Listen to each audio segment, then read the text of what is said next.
Bonjour à toutes et à tous. Je vous remercie d'être présents, même si vous n'êtes pas très nombreux, mais en tout cas, je vous remercie d'être là. Tout d'abord, on a bien entendu une pensée pour cette surveillante poignardée ce matin en faisant son travail, un travail qui lui avait été demandé, c'est-à-dire de pouvoir regarder ce qu'il y avait dans les sacs. Et nous pensons bien entendu à la communauté éducative, à sa famille et à ses proches, et nous associons à eux dans ce drame.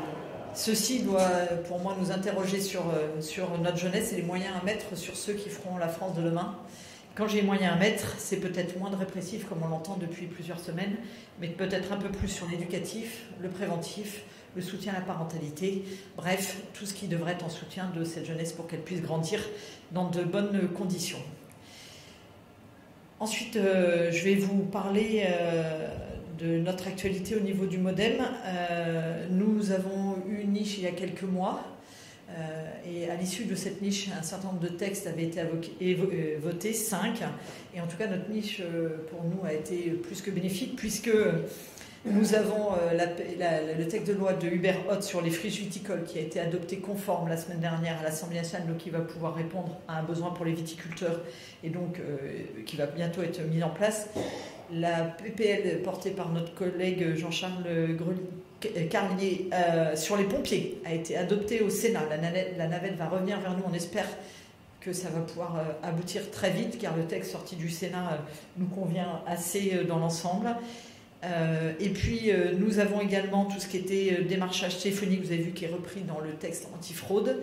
Et enfin, la semaine dernière, nous avions également notre collègue Daubier qui a fait passer son texte sur la transformation des bureaux en logement.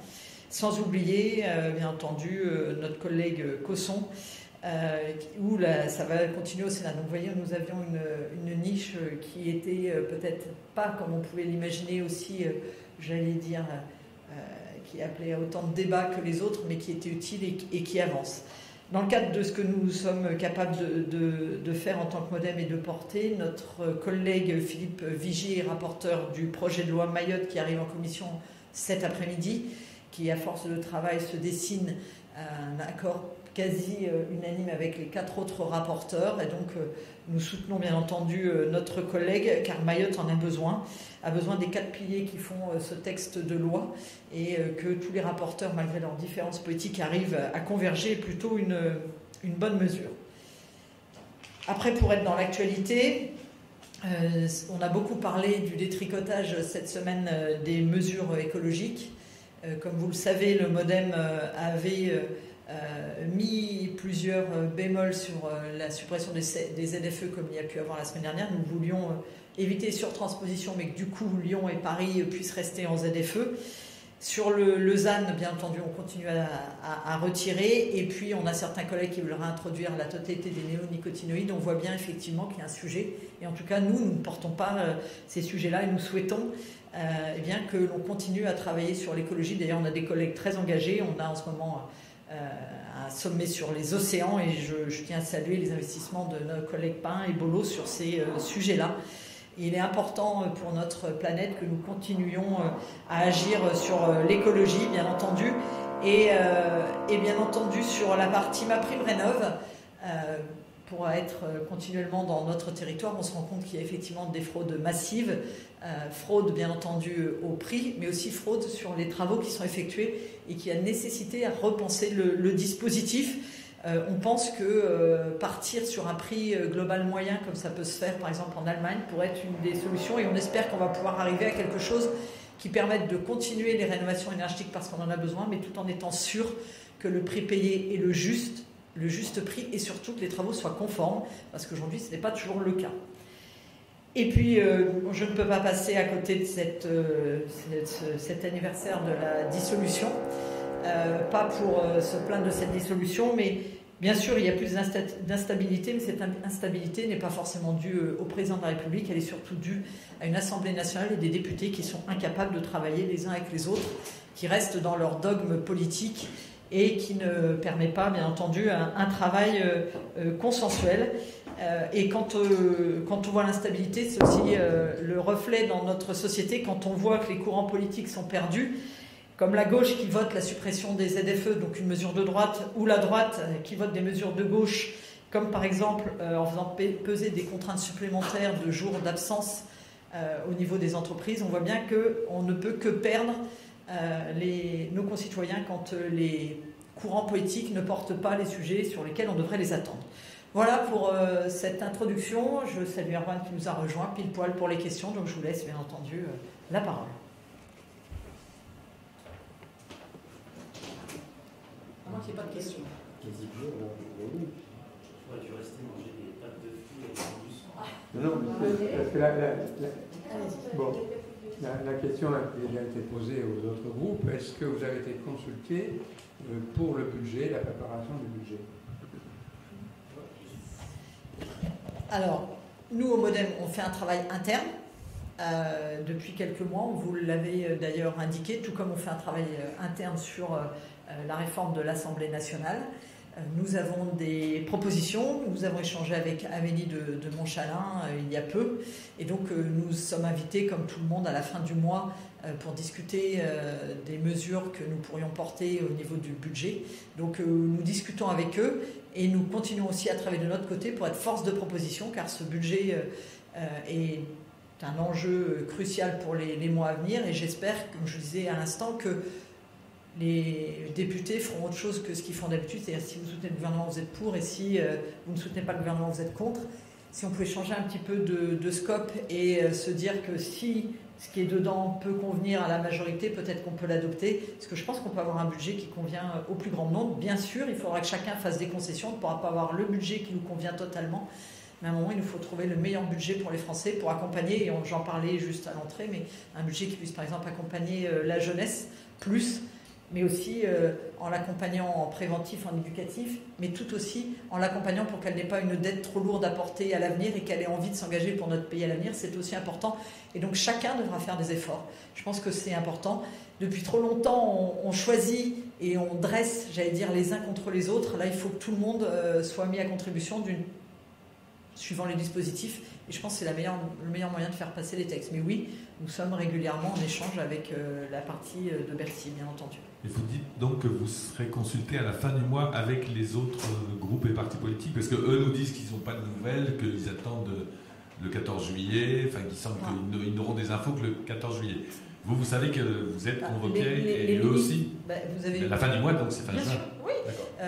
Il y a une date d'ailleurs qui est même sortie dans la presse la semaine dernière, qui est celle du 26 juin, où nous serons invités à échanger. Donc, moi je veux bien qu'on me dise qu'on ne soit pas au courant, mais même la presse donne la date, donc il n'y a pas de raison qu'ils ne soient pas au courant, à moins qu'ils fassent ceux qui ne veulent pas être au courant. Et donc qui ne veulent pas prendre leurs responsabilités et pas peut-être faire des propositions qui iraient dans le bon sens. Et que la presse soit au courant avant nous, ça arrive. Alors, la presse aussi est au courant de l'arrêt de cette maison juste avant le 14 juillet. Est-ce que ça vous paraît légitime que l'Assemblée nationale, enfin, le Parlement s'arrête au moment où le budget va être connu?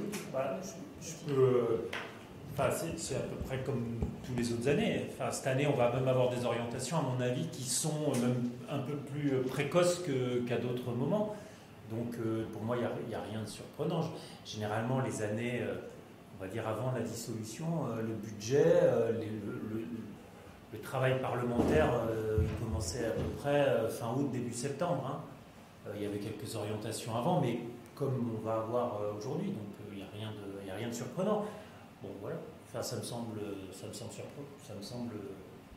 assez logique. C'est quasi conforme au calendrier, puisque le tir à part est toujours prévu mi-juillet les autres années. Donc d'habitude, on n'a pas forcément le temps non plus quand il est fourni, parce qu'il n'est pas toujours fourni, mais le tir à part, normalement, c'est mi-juillet. Et donc on a août pour regarder, et puis après septembre pour travailler avant le budget au mois d'octobre. Donc on est complètement dans le planning. Et en général, mi-juillet, le gouvernement ne nous a pas donné ses lignes. Donc là, on devrait être en avance si le Premier ministre donne bien toutes ces lignes au 14 juillet, comme il l'a indiqué. Donc, contrairement aux autres années, moi qui suis commissaire aux finances, si on tient ce timing-là, franchement, ce sera même une révolution qui nous permettra de mieux travailler le budget que les autres années. Donc voilà, moi c'est ce que je tiens à vous dire quand même, c'est que d'habitude on a tout au dernier moment, et là, pour le coup, c'est pas le cas. Sur la flottille à Gaza, qu'est-ce que vous en dites? Et est-ce que vous trouvez, comme la gauche, qu'en fait le gouvernement n'en fait pas assez pour faire en sorte? Je ne comprends pas ce faux procès qui est fait à la diplomatie française. Jean-Noël Barrot nous a transmis, il a transmis à la presse tous les éléments qui ont été mis en œuvre. Il y a eu des prises de contact téléphoniques directement avec un certain nombre de personnes sur ce bateau. J'ai l'impression que la France fait son travail de protection consulaire habituel, peut-être même un peu plus étant donné la sensibilité du sujet. J'ai pas l'impression que des Français qui peuvent être en difficulté à certains endroits ailleurs dans le monde aient autant de préoccupations. Donc je crois que tout est fait.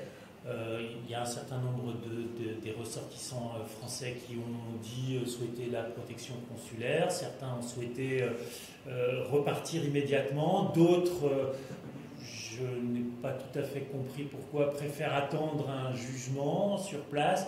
Bon, voilà.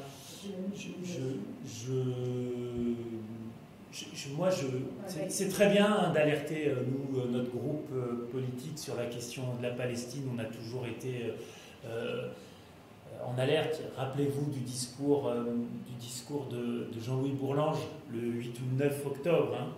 Il disait, dès ce moment-là, il n'y aura pas de sécurité pour les uns et pour les autres s'il n'y a pas un État palestinien et un État israélien. Il n'est plus là, mais nous sommes là et nous continuons à porter ce discours. Richard Ferrand et... Voilà. Ça, c'est le don du sang, ça m'a un peu fatigué.